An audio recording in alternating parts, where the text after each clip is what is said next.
If Beale Street Could Talk by James Baldwin. We're starting on page 92.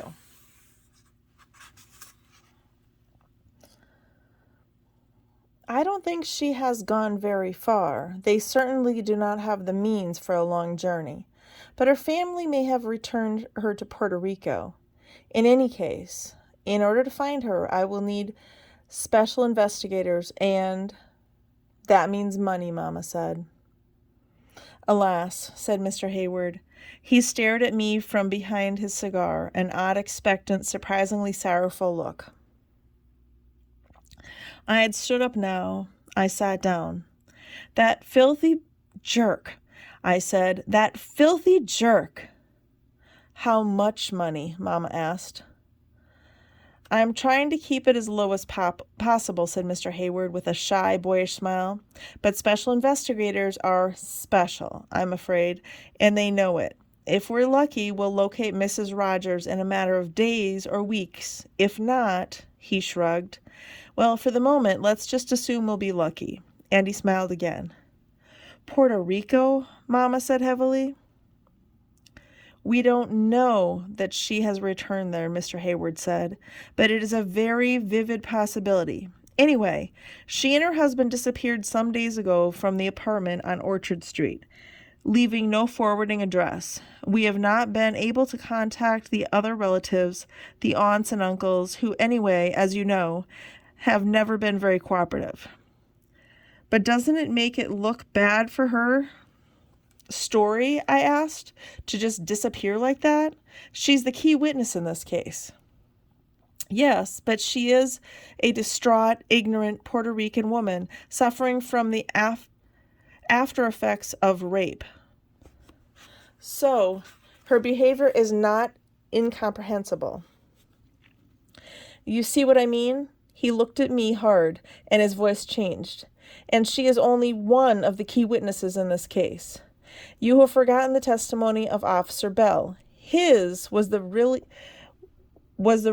authoritative identification of the rapist.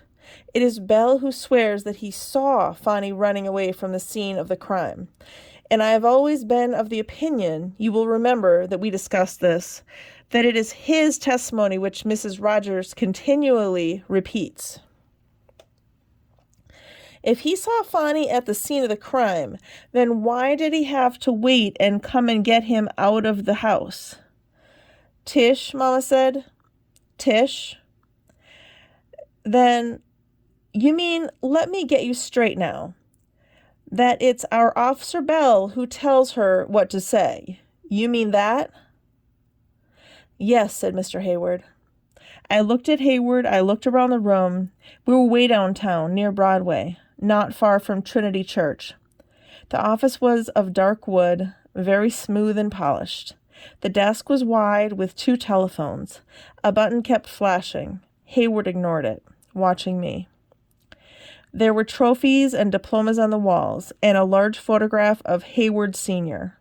On the desk, framed, were 2 photographs, one of his wife smiling, and one of his 2 small boys. There was no connection between this room and me.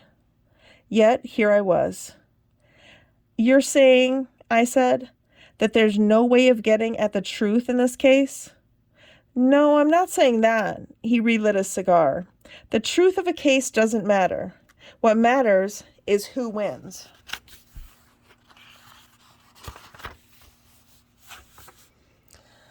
Cigar smoke filled the room. I don't mean, he said carefully, that I doubt the truth. If I didn't believe in Fanny's innocence, I would never have taken the case. I know something about Officer Bell, who is a racist and a liar, and I have told him that to his face, so you can feel perfectly free to quote me to anyone at any time if you wish. And I know something about the DA in charge of this case, who is worse. Now, you and Fanny insist that you were together in the room on Bank Street, along with an old friend, Daniel Carty. Your testimony, as you can imagine, counts for nothing, and Daniel Carty has just been arrested by the DA's office and is being held in communicado. I have not been allowed to see him. Now he rose and paced to the window. What they are doing is really against the law, but Daniel has a record, as you know. They obviously intend to make him change his testimony, and I don't know this, but I'm willing to bet that is how and why Mrs. Rogers has disappeared. He paced back to his desk and sat down. So, you see, he looked up at me. I will make it as easy as I can, but it will still be very hard. How soon do you need the money? Mama asked. I've begun the operation already, he said, of tracing the lady. I will need the money as soon as you can get it. I will also force the DA's office to allow me to see Daniel Carty, but they will throw every conceivable obstacle in my way. So we're trying, Mama said, to buy time. Yes, he said. Time. The word tolled like bells of a church. Fanny was doing time. In 6 months' time, our baby would be here. Somewhere in time, Fanny and I had met. Somewhere in time, we had loved. Somewhere, no longer in time, but now, totally at time's mercy, we loved.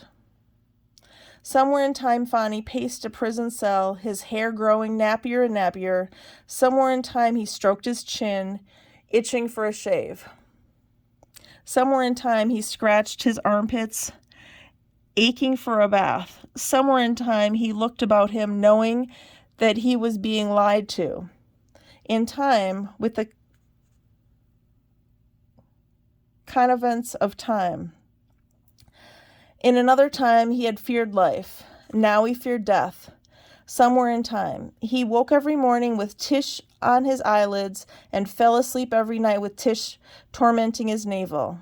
He lived now, in time, with the roar and the stink and the beauty and the horror of innumerable men, and he had been dropped into this inferno in the twinkling of an eye. Time could not be bought. The only coin time accepted was life. Sitting on the leather arm of Mr. Hayward's chair, I looked through the vast window way down on Broadway, and I began to cry. Tish, said Hayward helplessly. Mama came and took me in her arms. Don't do this. Don't do us like that, she said. Don't do us like that.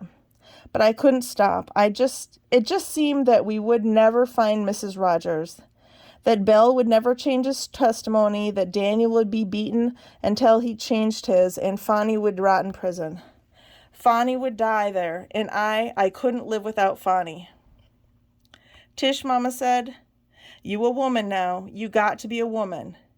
We are in a rough situation, but if you really want to think about it, it ain't nothing new about that.